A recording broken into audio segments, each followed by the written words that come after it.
नमस्कारम देवियों और सज्जनों, आप सभी का हार्दिक स्वागत है। आज हम पढ़ने जा रहे हैं धातु युग।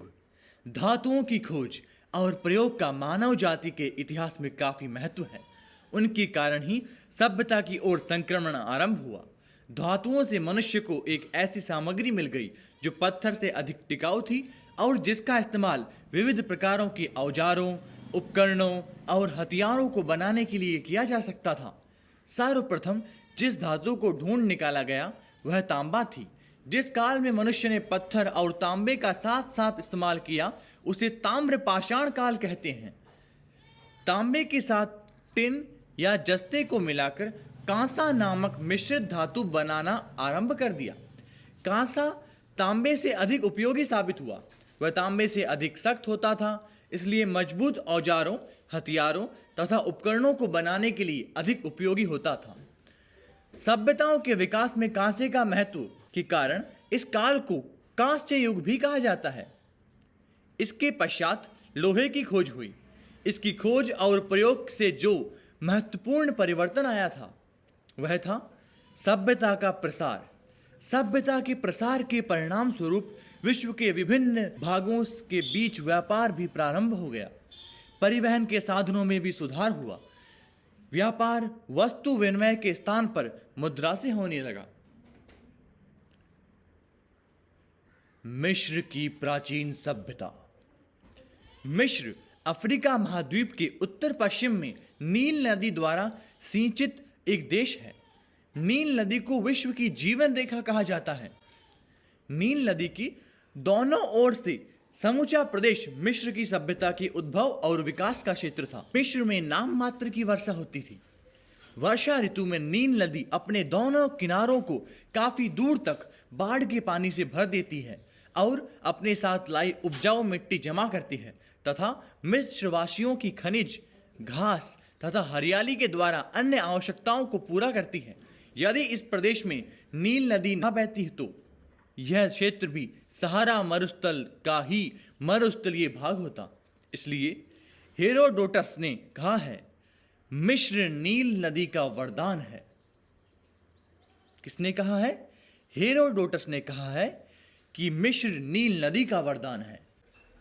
राजनीतिक जीवन। प्राचीन काल में मिस्र करीब 40 छोटे छोटे राज्यों में बटा हुआ था।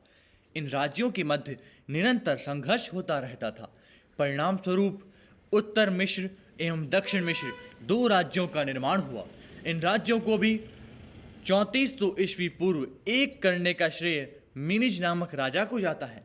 इस प्रकार मिस्र में राजनीतिक एकता का प्रादुर्भाव हुआ। राजनीतिक घटनाक्रमों के आधार पर मिस्र को 3 कालों में बांटा जाता है। पिरामिडों का युग या प्राचीन राज्य 3400 ईस्वी पूर्व से 2160 ईस्वी पूर्व। दूसरा सामंती युग या मध्यकालीन राज्य 2160 ईस्वी पूर्व से 1580 ईस्वी पूर्व। तीसरा साम्राज्यों का युग या नवीन राज्य 1580 ईस्वी पूर्व से 650 ईस्वी पूर्व। छठी सदी ईस्वी पूर्व फारस ने मिस्र पर अपना अधिकार जमा लिया था और 332 ईस्वी पूर्व में सिकंदर ने मिस्र की स्वाधीनता नष्ट कर दी है। सामाजिक व्यवस्था। सामाजिक वर्ग भेद प्राचीन मिस्र की एक प्रमुख विशेषता सामाजिक असमानता का विकास है। समाज मुख्य रूप से 3 वर्गों में बटा हुआ था तथा सभी लोगों का स्तर एक समान नहीं था। पहला वर्ग कुलीन लोगों का था, जिसमें राजवंश, सामंत, पुजारी या धर्माधिकारी लोग सम्मिलित थे। सिद्धांततः भूमि फराहों अर्थात राजाओं के हाथ में थी, परंतु व्यवहार में उसने इसे अधिकांशतः पुजारियों, पुराने राजाओं के वंशजों और सामंतों में विभाजित किया हुआ था। इन जागीरों में दास काम किया करते थे। धर्माधिकारियों का भी समाज में बड़ा सम्मान था। सर्वसाधारण से मंदिरों को काफी दान मिलता था। मंदिरों की संपत्ति राजकीय करों से मुक्त होती थी। अतुल धन संपदा तथा राजनीतिक स्वतंत्रता के कारण पुजारी वर्ग भोग विलासी बन गया था। दूसरा वर्ग मध्यम वर्ग का था। इसमें लिपिक, व्यापारी, शिल्पी, बुद्धिजीवी, कारीगर, तथा कुछ स्वतंत्र किसान थे। इनके पास अधिकारों की कमी थी, फिर भी इनकी स्थिति संतोषजनक थी और प्रशासन में इनका प्रभाव था। तीसरे वर्ग में किसान, मजदूर व गुलाम आते थे। किसानों की संख्या सर्वाधिक थी, परंतु उनका कोई स्वतंत्र अस्तित्व नहीं था। सामान्यतः ये लोग खेतों के मालिक नहीं हुआ करते थे। उनकी स्थिति गुलामों के समान ही थी। उन्हें दिन रात परिश्रम करना पड़ता था तथा अपनी आय का अधिकांश भाग करों के रूप में चुकाना पड़ता था। इसके अतिरिक्त उन्हें कई प्रकार की बेगार भी करनी पड़ती थी। मजदूरों की स्थिति किसानों से भी अधिक शोचनीय थी। उन्हें पर्याप्त मजदूरी नहीं दी जाती थी तथा उन्हें क्रूरता के साथ बेगार ली जाती थी। समाज के सबसे निचले स्तर पर गुलाम या दास थे। सामान्यतः युद्ध में पकड़े गए शत्रु सैनिक या ऋण ना चुकाने वाले नागरिक दास बना लिए जाते थे। दासों के प्रति व्यवहार पशुओं की भांति होता था। दासों को स्वामी की अवज्ञा करने पर सख्त सजा दी जाती थी। परिवार मिस्र के समाज की इकाई परिवार था। परिवार में माता पिता, भाई बहन, पुत्र पुत्री आदि संयुक्त रूप से रहते थे। प्रागैतिहासिक काल में परिवार मात्र सत्तात्मक रहे होंगे, परंतु ऐतिहासिक काल में पितृसत्तात्मक प्रथा ही पाई गई थी। विधि अनुसार केवल एक ही पत्नी होती थी, लेकिन समृद्ध पुरुष अनेक उपपत्नियां रखते थे। परिवार के सदस्यों में पारस्परिक स्नेह को अत्यावश्यक गुण माना जाता था। ध्यान देने योग्य बात, किताब लिखने वालों ने बड़ी चतुराई से लिखा है कि पंडितों और पुजारी, परंतु ध्यान रखें मिस्र में पुजारी और पंडित है ही नहीं, ठीक है, क्योंकि हिंदू नहीं है, और जो मंदिरों में पूजा करते हैं वही पुजारी कहलाते हैं। हम फादर को या मौलवी को पुजारी नहीं कह सकते। स्त्रियों की प्रतिष्ठा, मैक्स मूलर के अनुसार मिस्री सभ्यताओं में स्त्रियों का बहुत सम्मान था। विवाह स्थिर करते समय कन्या की राय ली जाती थी। विवाहोपरांत परिवार में पत्नी को हर मामले में पति के समान माना जाता था। पिता की मृत्यु के उपरांत उसकी संपत्ति की उत्तराधिकारिणी उसकी सबसे बड़ी लड़की होती थी। स्त्रियों को पर्याप्त सामाजिक स्वतंत्रता भी प्राप्त थी। चित्रों में उन्हें घूमते हुए तथा व्यापार करते हुए और सार्वजनिक भोजों में भाग लेते हुए दिखाया है। कुछ रानियां जैसे हेप्सेप्सुत और क्लियोपेट्रा ने शासन प्रबंधन अपने हाथ में लिया था। खान पान व रहन सहन, मिस्री सभ्यताओं के उच्च वर्गों तथा निम्न वर्गों के लोगों के रहन सहन में भारी अंतर था। अधिकांश लोग मिट्टी के घरों में रहते थे। कुलीन लोगों के घर अवश्य ही विशाल तथा सुख सुविधा से संपन्न होते थे। कमर के नीचे लुंगी के जैसा कपड़ा या चमड़ा लपेटा जाता था। धनी लोग बहुमूल्य वस्त्र धारण करते थे। स्त्रियां जूड़े बांधती थी और लिपस्टिक, सुगंधित तेल तथा गालों की सुर्खी का प्रयोग करती थी। पुरुष दाढ़ी बनाते थे। मिस्र के लोग विभिन्न प्रकार के अन्न जैसे गेहूं, जौ, चावल, तिलहन तथा विभिन्न सब्जियों का भोजन में उपयोग करते थे। फलों में खजूर का प्रयोग अधिक किया जाता था। मांस और मदिरा का प्रचलन भी था। उच्च वर्गों के लोग विशाल हवादार भवनों में रहते थे, जिनके वातायनों और द्वारों पर गहरे रंगों में रंगे पर्दे पड़े रहते थे और फर्शों पर भारी दरिया बिछी रहती थी। उनके कमरे सुंदर पलंगों, अलमारियों तथा बहुमूल्य पाषाणों, स्वर्ण, रजत तथा ताम्र के पात्रों से सुसज्जित रहते थे। इसके विपरीत निर्धन लोग गंदे मोहल्लों तथा छोटी छोटी झोपड़ियों में रहते थे, जिनमें न तो पर्याप्त प्रकाश और न ही स्वच्छ हवा उपलब्ध थी। मिस्रवासी ऋतुओं के 6 त्योहार मनाते थे। मल्ल युद्ध, पशु युद्ध, पासे के खेल प्रचलित थे। नृत्य, संगीत तथा संगीत के वाद्य बजाना भी मनोरंजन का तरीका था। धार्मिक जीवन, प्राचीन मिस्र के लोगों के जीवन में धर्म का अत्यंत महत्वपूर्ण स्थान था।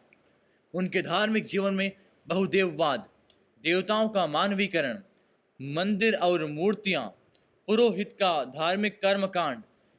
ध्यान देने योग्य बात, वहां पुरोहित था ही नहीं। भेंट, पूजा और बलि, जादू टोना, तंत्र मंत्र, अंधविश्वास, प्राकृतिक शक्ति की उपासना, पेड़ पौधे और पशु पक्षियों की पूजा, आत्मा के अमृतत्व में विश्वास, पुनर्जन्म और कर्मवाद की भावना तथा विधिवत मृतक संस्कार आदि की प्रधानता दृष्टिगोचर होती है। मिश्री देव समूह काफी विशाल था। उनके अधिकांश देवता प्राकृतिक थे।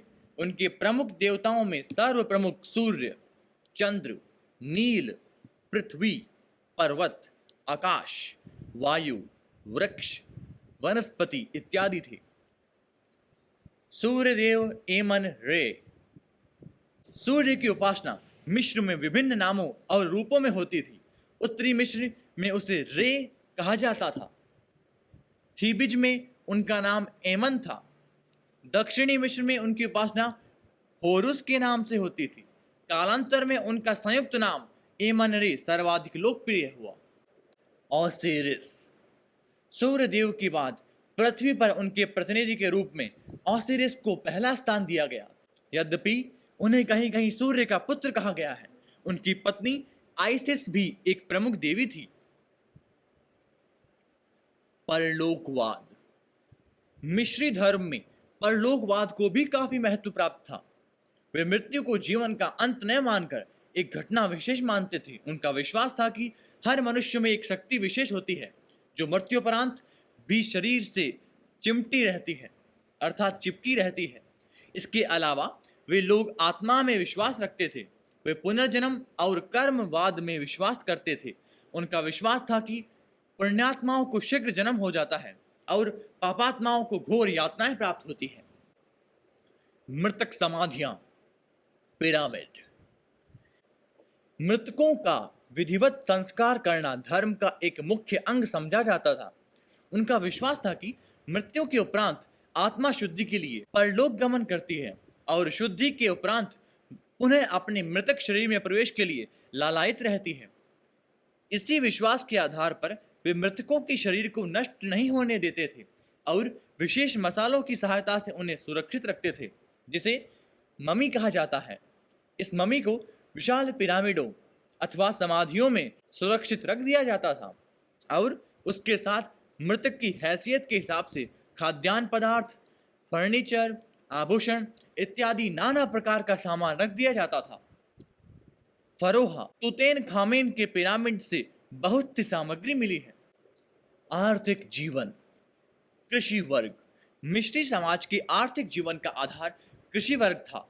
वे मुख्यतः गेहूं, जौ, मटर, सरसों, अंजीर, जैतून, खजूर, फ्लेक्स, सन तथा अंगूर और अन्य अनेक फसलों की खेती करते थे। लकड़ी का हल बैलों द्वारा खिंचवाया जाता था। मिस्र में कृषि कर्म आसान था। बिना हल चलाए भी मिस्री किसान कई कई फसल पैदा कर सकते थे। सिंचाई व्यवस्था का आधार नील नदी थी। उसमें आई बाढ़ के जल को संग्रहित करने और खेतों तक पहुंचाने के लिए तालाबों और नहरों का जाल फैला हुआ था। सिंचाई के लिए जल, बाढ़ आने की सूचना, उपज बढ़ाने के लिए निःशुल्क सलाह देकर मिस्री सरकार कृषि कर्म में किसानों की सहायता करती थी। सौर पंचांग का आविष्कार किसानों की सुविधा के लिए हुआ था। पशुपालन। कृषि के साथ साथ पशुपालन भी जीविका का एक प्रमुख साधन था। अनेक लोग चरवाहों के रूप में जीविकोपार्जन करते थे। साधारणतया मनुष्य गाय, बैल, खच्चर, घोड़ा, बकरा, बकरी, भेड़, गधे, मुर्गे, सूअर व बतख पालते थे। उद्योग धंधे। मिस्र में पाषाण, इमारती लकड़ी और खनिज पदार्थों के अभाव के कारण उद्योग धंधों के विकास की सुविधा बहुत कम थी, लेकिन इस अभाव की पूर्ति वे पड़ोसी देशों से आयात करके पूरी कर लेते थे। न्यूबिया से सोना, हिट्टाइट से लोहा मंगवाना पड़ता था। लोहे और तांबे के औजार बनाने में वे लोग निपुण थे। उन्हें धातु पिघलाना भी आता था। वे तांबा और टिन को मिलाकर कांसा बनाने की कला में भी दक्ष थे। सोने चांदी के विभिन्न आभूषण बनाने तथा उन पर मीनाकारी करने के काम में भी उन्होंने दक्षता प्राप्त कर ली थी। असीरिया, न्यूनिया से वे देवदारू, हाथी दांत और आबनुस का आयात करके इनसे अपने फरोहाओं और सामंतों के लिए बहुमूल्य फर्नीचर, उपकरण बनाते थे। पशुओं के चमड़े व खालों से वे भांति भांति के वस्त्र और ढाल इत्यादि और हल्की नावें, चप्पलें, चटाइयाँ और रस्सियाँ बनाते थे। ईंट बनाने की कला भी बहुत उन्नत थी। मिस्रवासी सूत और सन के समान रेशे वाले पौधे से वस्त्र भी बनाते थे। लकड़ी, मिट्टी, शीशे व कागज का काम भी वे कुशलता से करते थे। वे लोग पेपिरस पौधे की छाल से कागज बनाते थे। अंग्रेजी भाषा का शब्द पेपर पेपिरस से ही निकला है। व्यापार प्रणाली। मिस्र में आवागमन और यातायात का प्रमुख माध्यम नील नदी थी। मिस्र का आंतरिक और बाहरी व्यापार काफी उन्नत था। सूडान, मेसोपोटामिया, अरब और भारत से उनके व्यापारिक संबंध काफी घनिष्ठ थे। मिस्र खाद्यान्नों, बर्तनों, कांच की वस्तुओं, कागज, फर्नीचर आदि का निर्यात करता था तथा विभिन्न प्रकार की धातुओं, लकड़ी, रंग, मसाले, चंदन, श्रृंगार, प्रसाधन की वस्तुओं का आयात करता था। विनिमय का माध्यम अदल बदल की प्रणाली तथा सोना चांदी थी। मिस्र में काफी विकसित व्यापार प्रणाली थी। व्यापारियों में लिखित अनुबंध होता था। वस्तुओं के लिए आजकल की भांति आदेश दिया जाता था और प्राप्त माल की रसीद देने की पद्धति भी थी। शासन व्यवस्था। केंद्रीय शासन। मिस्री शासन व्यवस्था पूर्णतः धर्मतांत्रिक थियोकेट्रिक थी। मिस्री नरेश सूर्य देव रे के प्रतिनिधि होने के कारण खुद देवता माने जाते थे। मृत्यु के बाद उनकी पूजा उनके पिरामिड के सामने बने मंदिर में होती थी। ध्यान देने योग्य बात, मिस्र में मंदिर है ही नहीं, क्योंकि मंदिर केवल सनातन धर्म के ही होते हैं। मिस्र में मंदिर थे ही नहीं।